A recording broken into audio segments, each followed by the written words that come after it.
मी पण ज्याचे पक्व फळापरी सहजपणाने गळले हो, जीवन त्यांना कळले हो. आयुष्यामध्ये मीपणा गळाला की जीवन कळायला लागतं आणि मग मानवतेबद्दल, माणुसकीबद्दल, मानवी जीवनमूल्यांबद्दल खूप अशी जवळीक निर्माण होते आणि ती आचरणात यायला लागतात. हे वर्णन मी आदरणीय माधवराव पाटील शेळगावकर साहेब यांच्यासाठी केलेलं आहे. ग्रामीण भागात जन्म घेऊन ग्रामीण जीवनाचा आणि ग्रामीण लोकजीवनाचा कायापालट करण्यासाठी ज्यांनी आयुष्यातली अगदी संपूर्ण हयात व्यतीत केली असं व्यक्तिमत्व म्हणजे माधवराव पाटील शेळगावकर. शिक्षणाबद्दल प्रचंड प्रेम, त्यातून शाळा काढल्या, त्या शाळेतून राष्ट्रीय वृत्तीचं, प्रवृत्तीचं आणि मानवी जीवनमूल्यांचं शिक्षण विद्यार्थ्यांना मिळावं त्यासाठी त्यांची अहर्निश धडपड असते. ग्रामस्वच्छता हा तर त्यांच्या जीवनाचा स्थायी भाव, हा तर त्यांच्या श्रद्धेचा भाव. प्रत्येक गाव स्वच्छ असावं, सुंदर असावं, त्या गावातली माणसाची मनही स्वच्छ असावीत, सुंदर असावीत, यासाठी आयुष्यातली 5 तब्बल अगदी 50-60 वर्ष माधवराव पाटलांनी व्यतीत केलेली आहेत.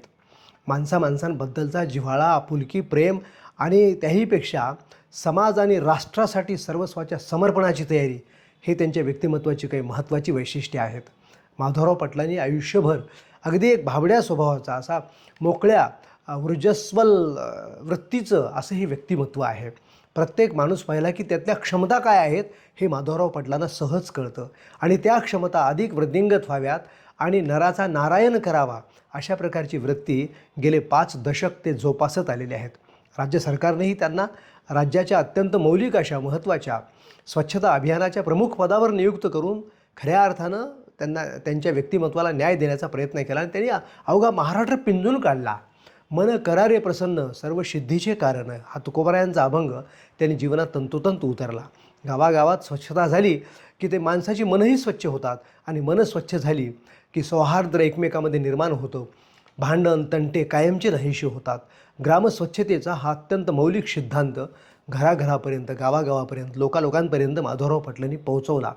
खरं तर माधवराव पाटलांच्या व्यक्तिमत्वामध्ये अनेक पैलू आहेत. किती म्हणून पैलूंचं वर्णन करावं. विचार केला तर माधवराव पाटलांनी संबंध आयुष्य हे परार्थासाठी व्यतीत केलं. स्वार्थ कधीही पाहिला नाही त्यांनी. निर्मोही, निष्कलंक, निष्प्रह, निर्मळ अशा व्यक्तिमत्वाचं हे जीवन आम्हा सगळ्यांना अनुकरणीय आहे. मी शिक्षणाधिकारी नांदेडला प्राथमिक माध्यमिक असताना आदरणीय माधवराव पाटील सदस्य होते. ज्यावेळी ते चेंबरला यायचे त्यावेळी शिक्षणाबद्दल काहीतरी नवीन, विद्यार्थ्यांनी उत्तम कसं शिकावं, उद्याचं राष्ट्र शाळेत घडतं हा त्यांचा लाडका सिद्धांत. आणि मग आमची दोघांची चर्चा व्हायची की विद्यार्थ्यांच्या व्यक्तिमत्वामध्ये त्यांच्या सुप्तगुणाचं संवर्धन कसं करावं आणि विद्यार्थी अधिक ध्येयवादी कसा घडवता येईल याबद्दल सतत आमच्याशी चर्चा व्हायची आणि आम्ही ते लगेच अंमलात आणण्याचा प्रयत्न करायचा. अशा प्रकारचा समाजासाठी, राष्ट्रासाठी सर्वस्वाचं समर्पण करणारं असं हे माधवराव पाटलांचं व्यक्तिमत्व आहे. 75 वर्ष पूर्ण केलेली आहेत. अजून 25 वर्षे शिल्लक आहेत. राष्ट्रासाठी, समाजासाठी, महाराष्ट्रासाठी, विद्यार्थ्यासाठी, शिक्षकांसाठी, माणसासाठी आणि मानवतेसाठी उर्वरित आयुष्य अतिशय आनंदात ते व्यक्त करतील याची आम्हाला खात्री आहे. खरं तर अशा महान व्यक्तिमत्वाबद्दल खरं तर संतत्वाची सारी गुणं त्यांच्यामध्ये आहेत. काम, क्रोध, मद, मत्सर, दंभ, अहंकार, कधी राग आम्ही त्यांच्या चेहऱ्यावर पाहिलाच नाही आयुष्यामध्ये. या साऱ्या षडविकारावर मात करून पुढं जाणारं हे व्यक्तिमत्व आहे.